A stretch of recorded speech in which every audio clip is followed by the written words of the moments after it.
Assalamualaikum warahmatullahi wabarakatuh. Saya Komeng Gismanto dengan NIM 11012123213 dari kelas Manajemen Telekomunikasi dan Transformasi Digital di Telkom University. Saya akan menjelaskan mengenai tugas ujian akhir semester saya dengan judul Green Pulse, sebuah brand yang dikemukakan oleh perusahaan Demeter yang merupakan sebuah sistem smart drip irrigation.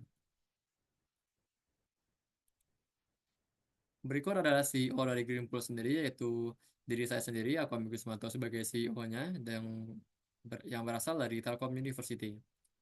Sedikit highlight mengenai Greenpool.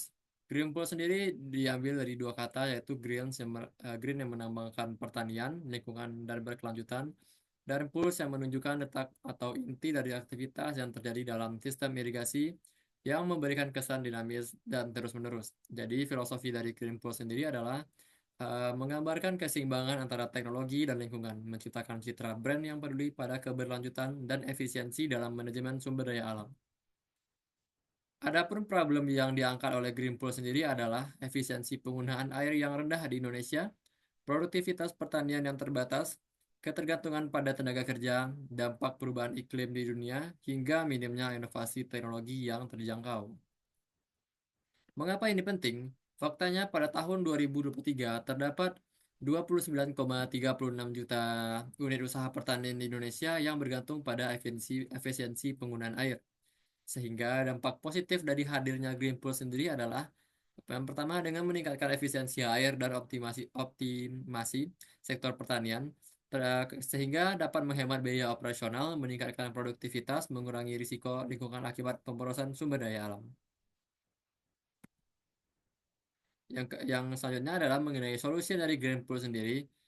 Solusi untuk tantangan pertanian modern yang dikemukakan oleh Greenpeace berupa sebuah skema sistem irigasi pintar yang menggunakan panel surya sebagai energi terbarukan untuk sumber dayanya, menggunakan microcontroller ESP32 hingga beberapa sensor seperti DHT22 dan soil moisture. Yang mana ini semua juga akan terintegrasi dengan tangki air yang terhubung dengan flow meter sehingga bisa memberikan skema irigasi otomatis kepada sistem pertanian. Tidak hanya itu, Greenpool sendiri juga merupakan inovasi teknologi AIoT yang juga disupport oleh teknologi AI dan dapat dikontrol menggunakan mobile aplikasi. Adapun solusi yang ditawarkan yang pertama adalah teknologi berbasis AI dan IoT. Sistem otomatis yang mengintegrasikan sensor tanah dan aplikasi mobile untuk memantau kelembaban, suhu, dan tingkat air secara real time. Menggunakan kecerdasan buatan untuk menentukan waktu irigasi yang optimal berdasarkan data di lapangannya. Yang kedua, efisiensi penggunaan air, di mana menghemat penggunaan air dibandingkan metode irigasi tradisional, mengurangi pemborosan sumber daya air melalui pengolahan yang lebih presisi. Yang ketiga, pengelolaannya yang mudah. Greenpeace sendiri dikenali dengan sepenuhnya dikenalikan melalui mobile aplikasi yang berbasis Android dan iOS. Antarmuka sederhana yang memungkinkan petani dari berbagai latar belakang teknologi untuk beradaptasi dengan cepat. Yang keempat, meningkatkan produktivitas di mana optimalisasi irigasi menghasilkan hasil panen hingga 30% dengan memberikan kondisi tanah yang ideal dan mengurangi risiko gagal panen akibat kekeringan atau over irrigation. Yang kelima, menghemat biaya operasional, di mana sistem Green Plus ini mengurangi ketergantungan pada tenaga kerja manual dan mengurangi waktu kerja, meningkatkan efisiensi operasionalnya. Yang keenam, dapat digunakan di berbagai skala, cocok untuk berbagai aplikasi seperti greenhouse, laboratorium, hingga pertanian industri. Adapun main advantage dari Green Plus sendiri adalah ramah lingkungan, mudah diakses, dan inovatif. Green Plus sendiri relevan dengan Sustainable Development Goals atau SDGs, yang mana Green Plus memberikan solusi terhadap poin-poin SDGs yaitu poin 2, poin 6, poin 7, poin 9, poin 12, dan poin 13. Ini merupakan bentuk salah satu interview dengan karyawan Greenhouse Telkom University, yang mana tim Greenpool sendiri sudah melakukan survei dan observasi langsung. Adapun market opportunities navigatornya, di sini Greenpulse memiliki market opportunity set yaitu industrial, laboratory, dan greenhouse.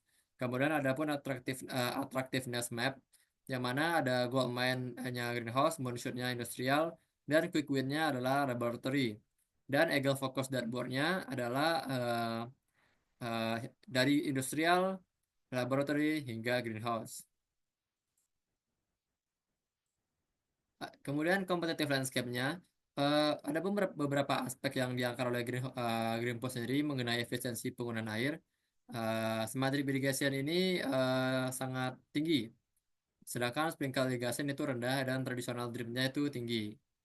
Kemudian dari segi optimatisasi, smart drip irrigation ini penuh berbasis aplikasi, sedangkan pada teknologi lain itu tidak ada. Kemudian biaya investasi awal itu sangat tinggi, sedang hingga tinggi, sedangkan di di sistem lain itu tuh rendah hingga sedang. Untuk pemeliharanya, sistem smart drip irrigation dari Greenpost ini sangat mudah dan ROI-nya sangat tinggi, hingga kemudian integrasinya ini sangat tinggi juga. Jadi keunggulan kompetitif dari smart drip irrigation yang pertama adalah efisiensi yang tinggi, teknologi AI dan IoT, fleksibilitas pasar, hingga keberlanjutan. Adapun tantangannya adalah biaya awal tinggi dibanding solusi tradisional dan kurva pembelajaran untuk pengguna yang belum familiar dengan teknologi saat ini. Ini merupakan bisnis model kanvas dari Greenpool sendiri, di mana di sini terdapat problem, solution, unique value proposition, unfair advantage, customer segment, existing alternative, key metric, high level concept, channels, early adopter, cost structure, hingga revenue stream-nya. Dapat dilihat dari slide tersebut. Selanjutnya ada pun manajemen timnya, di mana Greenpost sendiri terstruktur dari CEO, CTO, dan CMO yang memiliki keahlian utama dan tanggung jawabnya yang berbeda-beda pula. Kemudian ini merupakan financial projection. Uh, Adapun di sini terdapat beberapa skema estimasi biaya pendapatannya, yang mana diagram biru menambahkan pendapatan dalam skala juta, yang merah merupakan biaya operasional dalam skala juta, dan laba bersih ditandahkan dengan diagram hijau yang bersatuan juta juga. Pada tahun 2024 dengan skema berikut 2025 hingga 2026.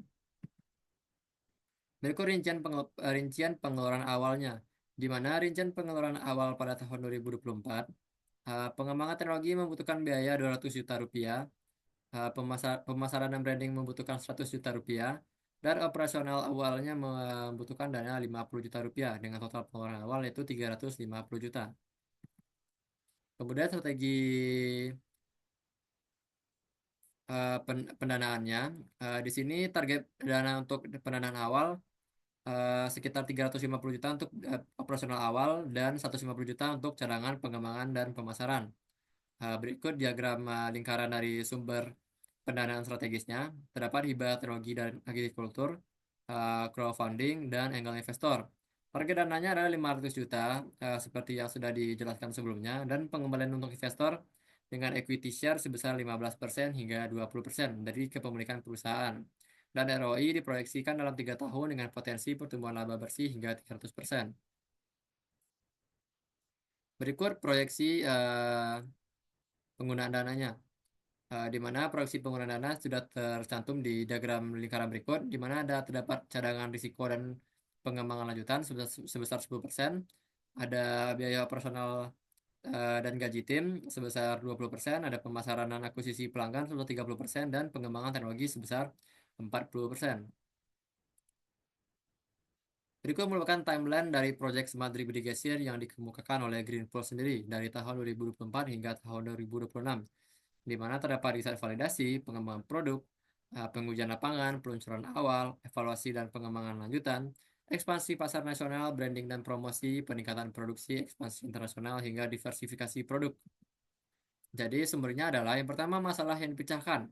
Dari Greenpeace sendiri memecahkan masalah perubahan iklim dan keterbatasan pasokan air yang mengancam produktivitas pertanian dan ketergantungan pada mode irigasi konvensional yang boros air dan waktu.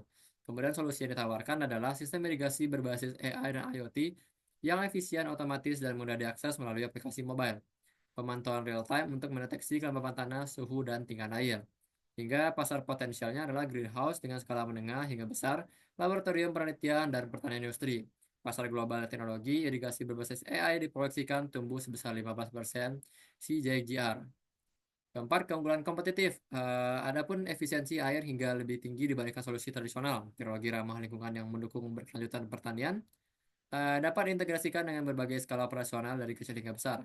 Yang kelima, rencana keuangan dan pendanaannya dengan target pendanaan 500 juta dan ROI diproyeksikan tercapai dalam 3 tahun. Kemudian roadmap-nya pada tahun 2024, pengembangan produk dan peluncuran awal, 2025 dengan ekspansi pasar nasional dan break event point, dan 2026 ekspansi ke pasar internasional dan diversifikasi produk. Jadi kesimpulannya adalah Green Pulse adalah solusi inovatif yang tidak hanya meningkatkan efisiensi dan produktivitas pertanian, tetapi juga mendukung keberlanjutan lingkungan dengan teknologi berbasis AI dan IoT.